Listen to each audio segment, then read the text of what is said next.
Bem-vindos ao 12º vídeo de perguntas Classe S aqui do canal Classe S, quadro em que eu respondo as perguntas que vocês fizeram numa postagem.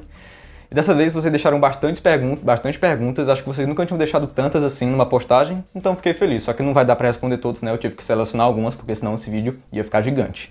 E já começando, quer dizer, antes de começar, deixa aí o seu like, se inscreve no canal caso não seja inscrito ainda e ativa o sininho da notificação e assim a gente pode ir para as perguntas. Começando com duas perguntas aqui do Kalil, que já é presença garantida em todo o vídeo de perguntas Classe S. Um abraço, Kalil. Ele deixou um monte de pergunta aqui, mas vou começar com duas dele aqui. Que tipo de filme você nunca veria ou odeia? Acho que a resposta para essa pergunta é nenhum.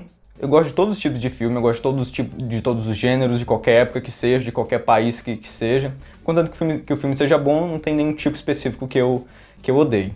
Tem um tipo de filme que eu não assisto tanto, que é documentário. Eu quase não assisto documentário simplesmente porque não tenho muito interesse, mas eu já vi alguns, eu gosto, não tem nada contra.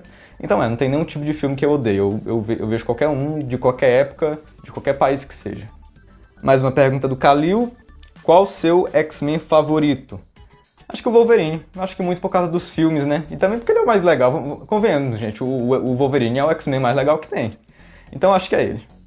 Agora vamos começar a sessão Os Quatro Cavaleiros do Apocalipse ou Nanatsu no Taizai, tanto faz.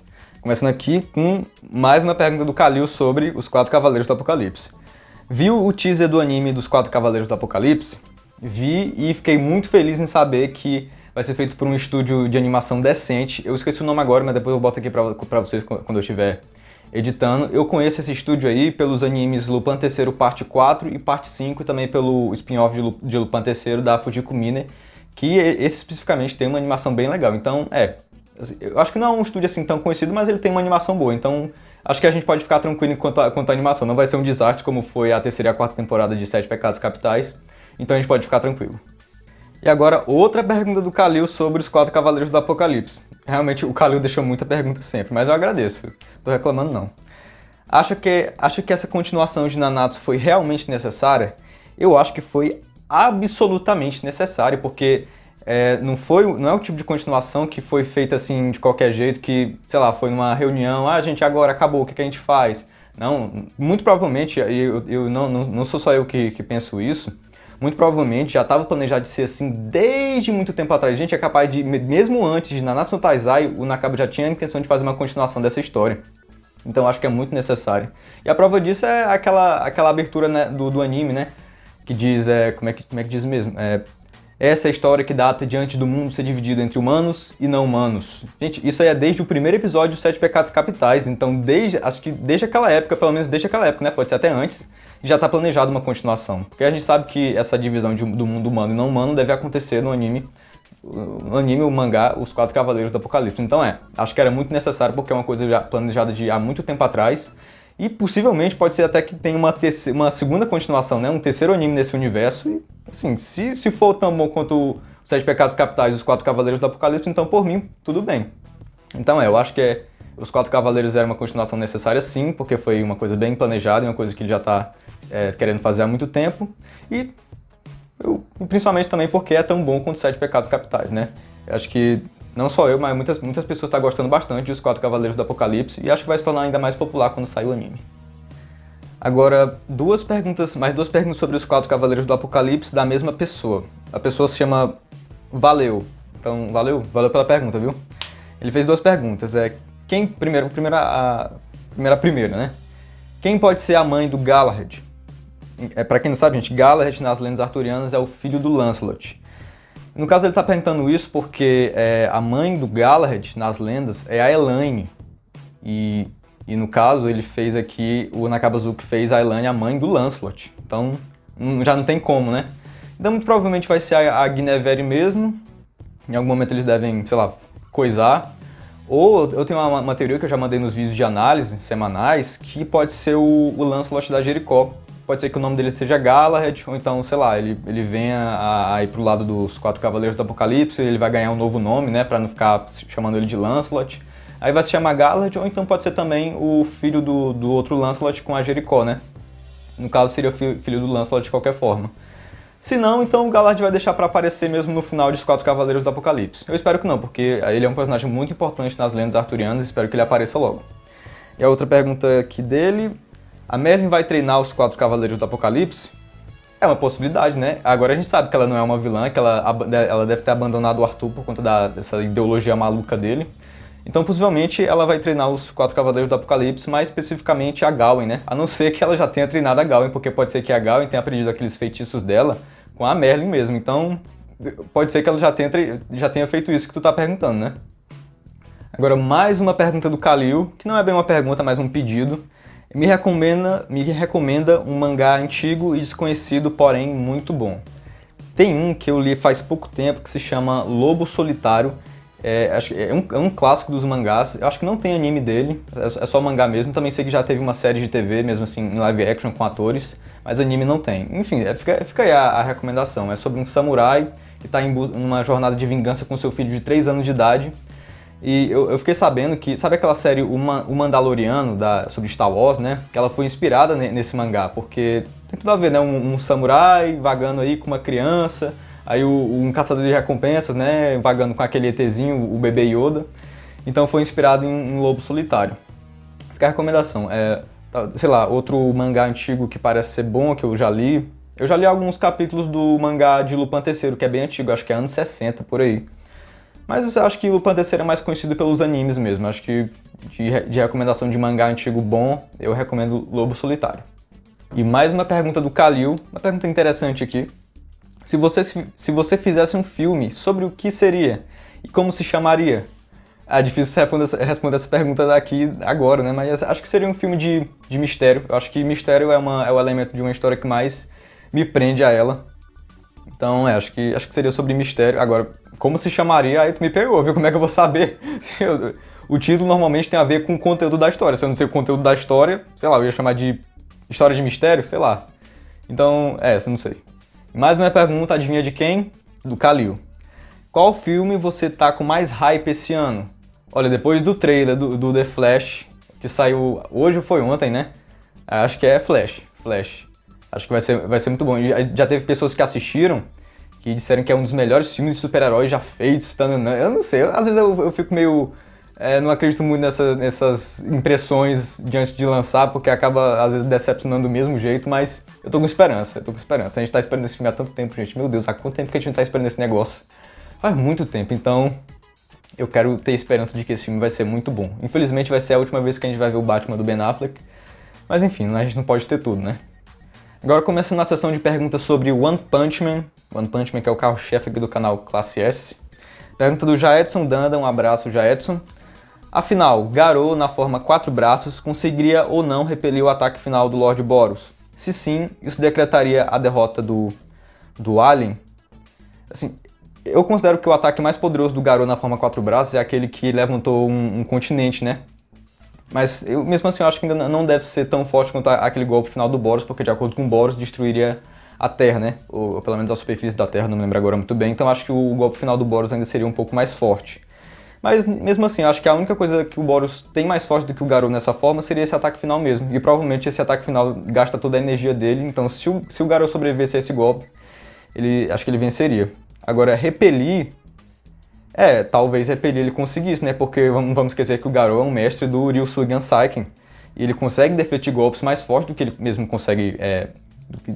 mais forte do que ele consegue fazer, né? O próprio Bang, a gente já viu ele defletindo golpes mais fortes do que ele. Tipo o golpe do Fio Refeio, os golpes do próprio Garou ele conseguia defletir, então talvez o Garou conseguisse defletir esse golpe do Boros, né? Tudo bem que é um golpe de energia, mas acho que talvez o Garou conseguisse defletir. Enfim, de qualquer forma, acho que Garou na forma 4 braços já era mais forte do que o Boros. E a última pergunta sobre One Punch Man, só tiveram duas, do Igor Shikilde. Um abraço, Igor, obrigado pela sua pergunta. Acha que a detenção do Garou é uma punição justa? Se não, para o que você mudaria? Olha, considerando que o Garou nunca fez nada assim de tão grave, eu acho que até que não foi tão injusto assim. Parece até loucura eu dizer isso, porque o Garou foi o vilão de todo um arco gigante, né? Mas, olha, para olhar, ele nunca fez nada tão grave assim. Se você for ver todas as ações do Garou, o mais grave que ele fez foi arrancar o braço do Fogo Azul. E eu acho que, assim, os executivos da associação estão mais do que dispostos a perdoar o Garou pelo braço de um herói de classe A, sendo que o Garou futuramente vai ser um herói de classe S, e eles estão precisando de herói de classe S, né? Então, também tem que ver isso, né? Que eles estão precisando de heróis, e o Bang prometeu que que ele treinaria o Garou para se tornar um herói, né? Então, eles perdoaram o Garou foi basicamente um perdão que ele recebeu, né? Também por causa disso, porque no futuro o Garou vai assim, se redimir ainda mais dos erros dele e vai acabar sendo útil. Assim, também teve aquele lance de matar os heróis com radiação, mas no final das contas aquilo não aconteceu, né? Aquilo ali ficou, sei lá, no passado numa outra linha do tempo, então aquilo não aconteceu. Então no final das contas o Garou nunca fez nada assim de tão grave, ele nunca matou ninguém na vida dele. Então acho que não foi assim tão injusta, não. Acho que tu perguntou isso porque em animes é até comum a gente ver personagens que, assim, eles viram a casaca, né, se tornam bonzinhos, mas eles não recebem uma punição pelos crimes dele. Acho que o maior exemplo que eu consigo pensar é o William Vengeance de Black Clover. O cara é simplesmente cúmplice dos crimes do vilão principal lá, e no arco seguinte ele tá lá, vivendo a vida dele normal. Ele continua sendo o capitão de um esquadrão, ninguém prende ele, ninguém faz nada com ele. É muito esquisito, então às vezes no anime a gente tem isso, né? Acho que foi por isso que tu fez essa pergunta. Mas no caso do Garou, considerando que ele não fez nada assim de tão grave, né? Eu acho que dá pra perdoar, né? Agora começando a sessão de perguntas sobre Fairy Tail. Acha que o Natsu vai ter um desenvolvimento bom ou apenas continuar sendo o personagem apaga-incêndio de Fairy Tail, derrotando os inimigos na base do roteiro? Quem fez essa pergunta foi Kiari99, não sei se é homem ou mulher. Um abraço, Kiari, obrigado pela sua pergunta. Olha, a gente tem que considerar que Fairy Tail Quest de 100 anos, gente, é a continuação de um mangá de mais de 500 capítulos. No total já são mais de 600, é muita coisa. Então realmente precisa de mais desenvolvimento para o protagonista, que já teve seu desenvolvimento no mangá principal, né, em Fairy Tail. Na verdade não tem mais tanta coisa assim para desenvolver no Natsu. Na verdade a maioria dos personagens já foram desenvolvidas. E acho que o Natsu foi o que mais teve esse desenvolvimento, né, um dos que mais teve. Então, na verdade, eu não estou esperando muito desenvolvimento de nenhum personagem. No caso, a Wendy até teve um pouco, a Luz também teve um pouco, e é claro, ainda vai ter, mas no geral não vai ter tanto não. Isso a gente já teve, desenvolvimento a gente já teve, né? Então não, acho que desenvolvimento pro Natsu é uma coisa que já ficou pro passado. Assim, só pra dizer que não vai ter, a gente até viu uma mudança nele, lá no segundo arco de Edolas, né, quando ele conhece a filha lá do Natsu, da Luz de Edolas, esqueci o nome dela agora, ele ficou todo corujão, então quando o Natsu virar pai, ele provavelmente vai mudar bastante, né, ele vai se tornar um cara um pouco mais responsável, eu imagino. Então acho que isso pode ser um desenvolvimento. E é claro, né, assim, tudo bem, eu falei que sobre os personagens eu já não espero mais tanto desenvolvimento, mas ainda tem uma coisa que tem que desenvolver, né, são os casais. E o Hiro tá fazendo isso, então, não é como se não tivesse ter desenvolvimento de jeito nenhum. Vai ter o desenvolvimento dos casais, e desenvolvendo os casais também é, de certa forma, desenvolver os personagens, né?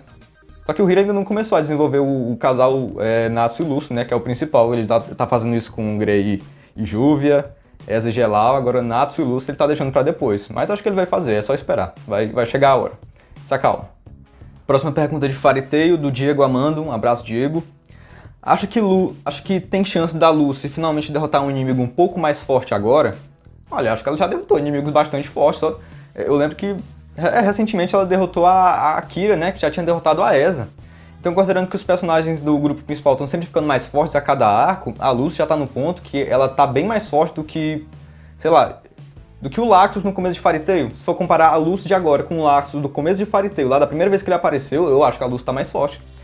Então ela já derrotou inimigos bastante fortes. Só que mesmo assim eu acho que ela sempre vai ser a mais fraca do grupo principal, né? Mas mesmo assim, ela já tá bastante forte. Mais uma pergunta de Fairy Tail do Acácio Fontes Jimenez. Um abraço, Acácio.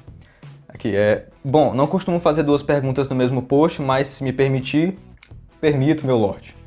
Esta é sobre Fairy Tail. Considerando que God Serena está na guilda Coruja de Ouro e é considerado o mais fraco do grupo, se a Fairy Tail os derrotar, então quer dizer que o grupo principal da Fairy Tail estaria mais forte que os Magos Santos? Eu acho que eles estão mais fortes que os Magos Santos já tem um tempinho, viu? Principalmente se você considerar que os Magos Santos não têm todos o mesmo nível de poder. É só você lembrar, gente, que nos Magos Santos a gente tinha o José. Quem atualmente na Fairy Tail não é mais forte que o José? A Lucy é mais forte que o José, acho que até aquele cara da vassoura é mais forte que o José. Então a maioria deles já tá no nível de Magos Santos, e alguns deles já estão no nível que derrotariam até o God Serena. Então eu acho que eles serem mais fortes que os Magos Santos atualmente, acho que a maioria dos fãs já tem essa opinião. Agora respondendo uma pergunta sobre One Piece, também do Acácio Fontes Jimenez. Bom dia, tudo bem com o senhor? É uma pergunta sobre One Piece. O sonho do Vegapunk é obter uma fonte de energia ilimitada. Esta informação me lembra o sonho do inventor e engenheiro sérvio Nikola Tesla de criar bobinas de Tesla gigantes para alimentar a energia de todo mundo. Será que Oda vai fazer esta referência? E como seria feito no mundo de One Piece? Olha, como seria feito no mundo de One Piece, com certeza seria de a da ficção científica mais maluca possível, porque a ciência de One Piece é muito maluca. Acho que de todas as ficções científicas que eu já li, One Piece é a mais maluca de todas. Acho que normalmente One Piece não é considerado uma ficção científica, mas assim, eles têm o embasamento científico deles, né? É como eu disse, é um embasamento científico muito maluco, mas existe, né? Então One Piece é meio ficção científica, sim. Então acho que realmente pode ser, como tu tá falando, pode ser uma referência ao Nikola Tesla, né? Só que se for, não foi uma referência tão óbvia assim, né? Já que o Vegapunk é mais uma referência ao Einstein, né? Pela aparência dele, mas não sei, pode ter sido uma referência ao sonho do Nikola Tesla. Se bem que esse sonho aqui, acho que muitos inventores têm, acho que muitos cientistas hoje em dia têm um sonho de fazer uma fonte de energia limpa que dê para alimentar o mundo inteiro, então, enfim, de qualquer forma pode ser assim uma referência ao Tesla. E uma pergunta sobre Black Clover do Phelps, um abraço Phelps. Você acha que o pai do Asta vai ou é um elemento importante para... Acho que ele quer dizer, você acha que o pai do Asta vai ser um elemento importante para a história? Acho que é isso que ele quer dizer. Sim, eu tô há um tempinho esperando que esse homem apareça, viu? Eu já tô até imaginando que ele não vai aparecer, só que você tem que considerar que o pai do Asta, ele não pode ser um sujeito assim qualquer que não vale a pena ser mostrado, né? Normalmente até teria chance de ser isso, mas considerando a condição da Lishita, a mãe do Asta, não tem como ser. Ele não tem como ser um qualquer. Porque se ela tem essa condição de matar as pessoas só de chegar perto, então como é que ele, né? Como é que ele fez um filho na mulher? Como é que ele entrou nela e ficou lá até... Não tem como, ele tem que ser um cara especial. Então acho que ele ainda vai aparecer, né? Acho que ainda tem um tempinho pra Black Clover acabar, então o pai do Asta provavelmente também vai aparecer. Eu tenho até uma teoria de que ele pode ser o Astaroth, né? Porque Astaroth... Assim, uma teoria meio simplória, mas é, né? E acho que ele não morreria com essa condição da Lishita, porque a magia dele deve ser gigantesca, e mesmo ela sugando a magia dele, não faria muita diferença, né? Então, quem sabe, né? O Asta não é filho de um demônio. E a última pergunta do Kalil é sobre mim. Eu fico tão emocionado quando vocês fazem perguntas sobre mim, eu fico imaginando que vocês se interessam por mim. Obrigado, Kalil. Fico até emocionado aqui. O que você faz fora do YouTube? Trabalha no quê? Atualmente eu estou desempregado, não trabalho em nada, mas quando eu comecei o canal eu trabalhava na Secretaria de Indústria e Comércio do estado do Maranhão, na época eu morava no Maranhão, trabalhava no setor de licitação, odiava aquele emprego do fundo da minha alma, fiquei até feliz quando me demitiram, e desde então fui demitido lá acho que em abril de 2022, desde então eu estou desempregado. Mas além disso eu estudo, né? Eu faço faculdade de psicologia. E claro, né, também tem o canal. Eu não ganho nada por ele por enquanto, mas é um trabalho, né? Eu gasto meu tempo com ele, é um trabalho da porta, eu até me estresso com essa porra aqui. Então é um trabalho, não ganho nada por enquanto, mas é um trabalho. E é isso, eu vou ficando por aqui. Se você quiser deixar sua pergunta para o próximo vídeo de perguntas classe S, então recomendo que você fique atento, porque eu sempre faço uma postagem para ir recolhendo as perguntas, então você, sei lá, quando estiver no YouTube, fica atento se você ver alguma postagem minha, porque pode ser essa postagem para recolher as perguntas, beleza? E tchau, um beijo, até a próxima.